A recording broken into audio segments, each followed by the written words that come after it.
Hobby 2000 has resurrected a 30-year-old kit of the Lockheed Lightning. Is it any good? Find out right here on Gary's Stuff.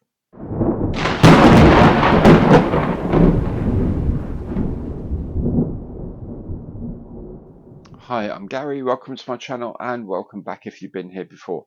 Today I'm looking at the Hobby 2000 re-release of the Lockheed P-38L Lightning in 1/48th scale.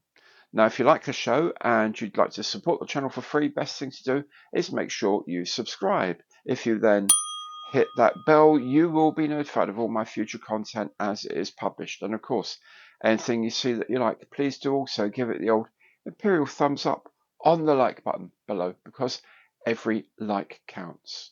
And if you'd like to make a bit more concrete contributions to the channel, you can do that through any of my partner programs, details of which are in the information box below. Okay, let's make a start and have a look at the box of the Lockheed P-38L Lightning in 1/48 scale from Hobby 2000. So here it is then, the box of the P-38L Lightning from the 80th Fighter Squadron. Up here it says it's 1/48th scale model kit. Down here it says it's from Hobby 2000 and the product code is 48028. On the front is the very nice side-on box art. This is so typical of Hobby 2000. They normally do a side-on box art like this, no matter what the thing is that they've reboxed in here. Showing one of the two schemes available in the kit. On this side, the long side, there are the two schemes. So here we have Chester Shackley's plane from 80th Fighter Squadron, Glamour Puss 2, and here Shady Lady, Bill Pruner's aircraft, both based at Hiroshima in August 1945.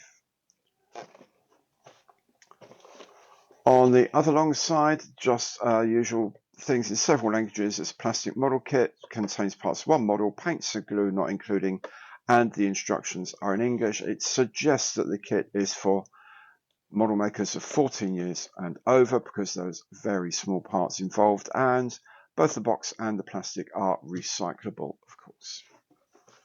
On this short end here, just a reprise of the box art, 1/48 scale, and product code 48028, and exactly the same thing at the other end. So that's what the box looks like. Let's see what you get inside for your money. The box, as usual, comes with a top opening lid, and inside we have the instruction sheet with Decals sheet and the paint masks. In there we have lots and lots of pieces of plastic in many cellophane containers. Let's have a look at exactly what you get in a bit more detail. Frame A, as you can see, are the upper and lower halves of the wings and the fuselage center body. There are two frames B, and these contain the booms of the fuselage. Now there are four frames marked C in this, but on the instructions it makes it clear that the only two you actually want are these. So this is the front of the engine compartment with some air intakes. This is part of the nose, and this is the very front of the nose with the cannon or gun ports in it. These two are for different versions of the P-38. This is for the photo recon version. This is for the Pathfinder version, so we don't need those, just these. These two frames are both listed as D. What I think happens is that they're molded like so in the tool, but then this piece is broken off to make it easier to pack. So the smaller part contains the supercharger ducts here, some rocket launchers as well, and the other part of the frame includes the horizontal stabilizer, gear doors, some fuel tanks, and bits and pieces like that. Frame E contains the undercarriage legs and wheels, the cockpit area here. These are 5-inch HVAR rockets, and of course the propellers and prop hubs here as well. There's some gun barrels as well. Frame F contains the components of the main undercarriage bays. It contains more gun barrels. These parts here aren't used on this kit. These parts here aren't even listed on this kit, and there's a couple of bombs as well. Frame G are the cleared parts for the aircraft. Now, essentially this is for the P-38 here. These parts are for the photo recon version of the nose.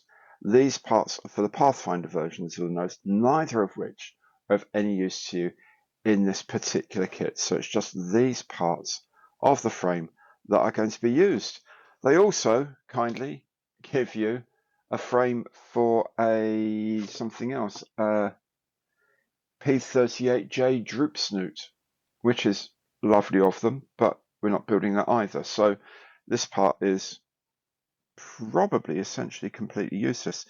The only thing is I'm not sure whether that's a camera or whether that's supposed to be a gun sight or something. I don't know. We'll find out later if we're missing anything from the other frames. Plastic here looks pretty good. Feels nice and sort of strong. It feels doesn't feel like weak or buttery or greasy or anything. It feels quite solid. The panel lines are maybe slightly deep by modern standards, but certainly not bad at all. There's a couple of times here the panel lines just might need cleaning out, just filling in slightly. It's a 30-year-old mold, so it doesn't really surprise me. We might have to clean some of these out. I don't know what I'd have to read up on the P-38 to know things like this, whether or not I should be expecting rivet lines here. If it's partly laminar wing, then no, it won't be on the top. It might be on the bottom, but there aren't any. So I suppose you might need, for absolute accuracy, to do a bit of riveting, especially around some of these bits and pieces here. But I don't know. It's up to you, obviously, whether you do that sort of thing or not.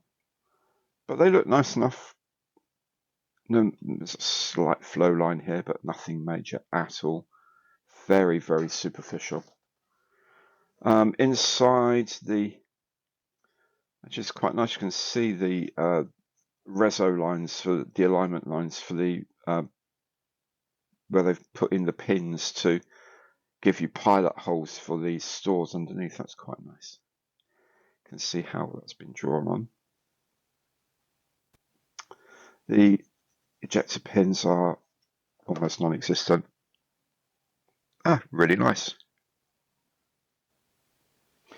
Looking at the cockpit detail, it's decent enough. Yeah, it's okay. It's got a steering wheel on this aircraft, which is slightly odd. But there's throttle cables, throttle linkages and stuff like that. Trim wheel. There's a steering wheel, not a control column as such. A steering wheel, a bit more like a bomber. Gun barrels are looking okay.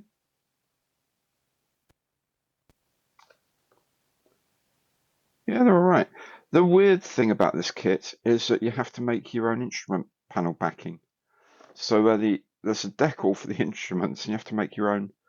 If you want to use it, you have to make your own little cutout of the instrument panel, which is very strange. Very strange. Anyway, here's the HVAR rockets, and not all that much detail on them, but they should be okay to do. Might do those. Wheels have got treads on. Of course, the treads are a bit of a problem when you've got two halves of the wheel meeting up. That's why lots of people have resin instead, because getting rid of that seam is a bit of a trouble, but then it just looks like the wheels are worn down. So got the honeycomb shaped treads here, and on the nose it's the block shaped treads on the nose wheel.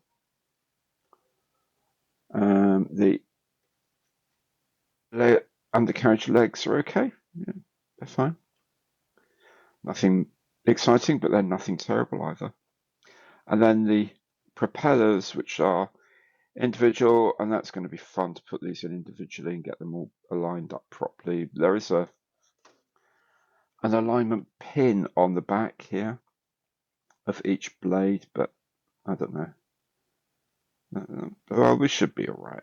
It's not the end of the world. What it does mean, of course, is that you don't have to inject plastic into any part of the blade itself. It can all come through the stem like that. So here's the decal sheet. A lot of stencils on it because late war Americans are starting to get that way. There's the instrument panel we were talking about, fuel fillers and stuff like that. Then two choices of nose art as well, and national decals and so on. All printed by Cartograph, all looking very good, sharp and well coloured from here. But we'll have a closer look.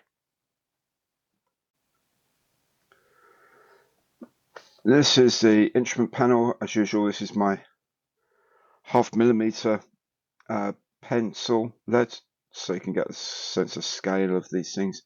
No colour on that whatsoever. I don't believe that was an entirely bland instrument panel. I'm pretty sure that the artificial horizon had like sky and ground different colour for ease of reference when you're spinning around and turning around. But anyway, there we go.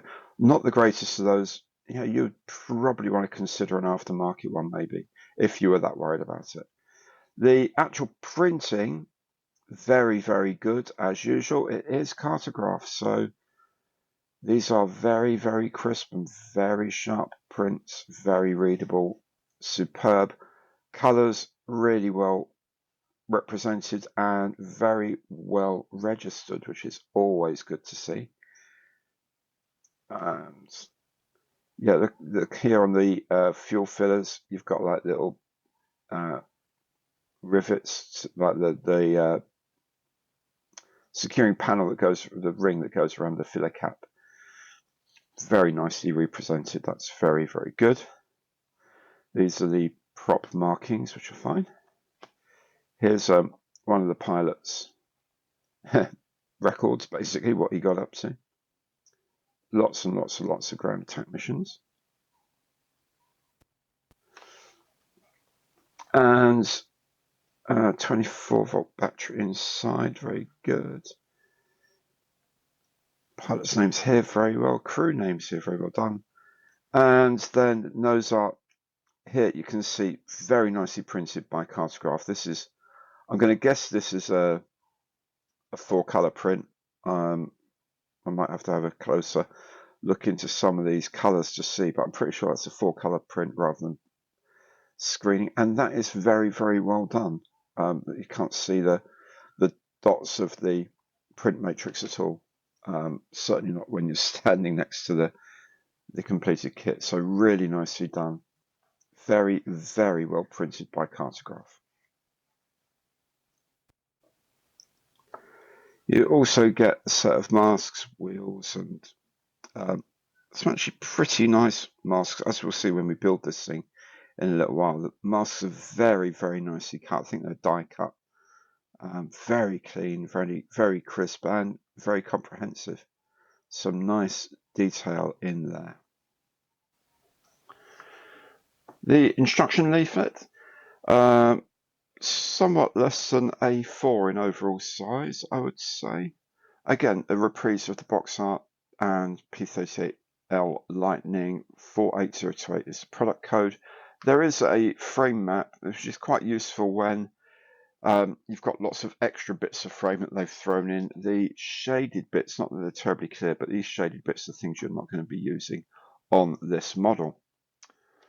Here we have a layout of the paint masks, and the numbers here relate to which part number they go with. And then we have the color charts. The colors are given for AK, Alclad 2, does that even exist anymore? Ammo, Hataka, Mr. Color, Revel, and Tamiya. There are going to be some missing things, like there's that light green doesn't exist in the Tamiya range, for example. But certainly if you're using AK or Ammo or Mr. Color, every colour is here.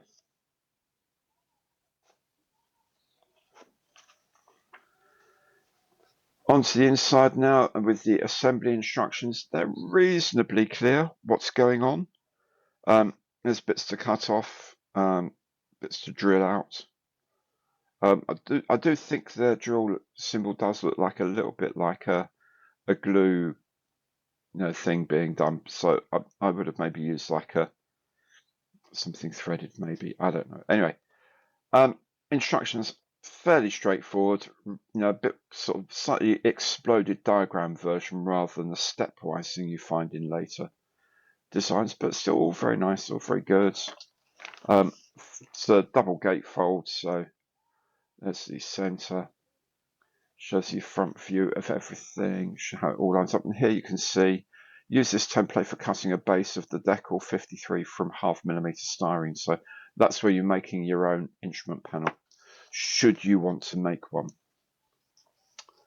And then just continues going until the weapons load, the HVAR rockets, bomb, some fuel drop tanks, or the 4.5-inch rocket launchers there. I guess it's a 500-pound bomb. 227 kilos is about 500 pounds. And then the final touches on here. It does say to add 20 grams of nose weight, and that nose weight isn't included. It goes into the very front of the nose piece here.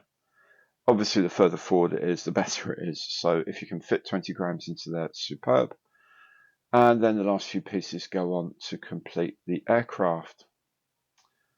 And there's a diagram of the possible layouts of armaments, so the mixes of weapons that this aircraft could carry if it wanted to.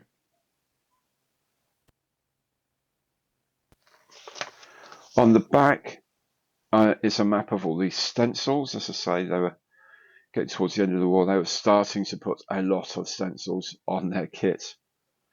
Don't step here, don't push there, don't hit it with anything, that sort of thing. There's also a separate sheet which has both of the scheme layouts. So this one is for Glampus 2, First Lieutenant Chester Shaxley, and the other side is the aircraft of First Lieutenant Bill Pruner, again of the same squadron, 80th Fighter Squadron, 8th Fighter Group. This is probably the scheme I'll go for. There it is then. It seems a very nice kit at heart. It's the Academy kit from 30 years ago. The plastic looks pretty good for a 30-year-old kit, and I think it'll probably make a nice model at the end of the day. It comes, of course, with 2 new colour schemes with cartograph decals, which always add to the party. And, of course, it's got the paint masks, which will make life a lot easier as well. So, if you'd like to see how I get on with building that in a future video, best thing you can do is to subscribe to the channel. It doesn't cost anything. And if you do, you can also hit that bell and you'll get notified of all my future content as it's published. And anything you see on my channel that you like, please do give it the old imperial thumbs up on that like button below there, because every like counts. Thank you so very much for joining me today. Hope to see you again on the channel soon. Take good care now, and goodbye.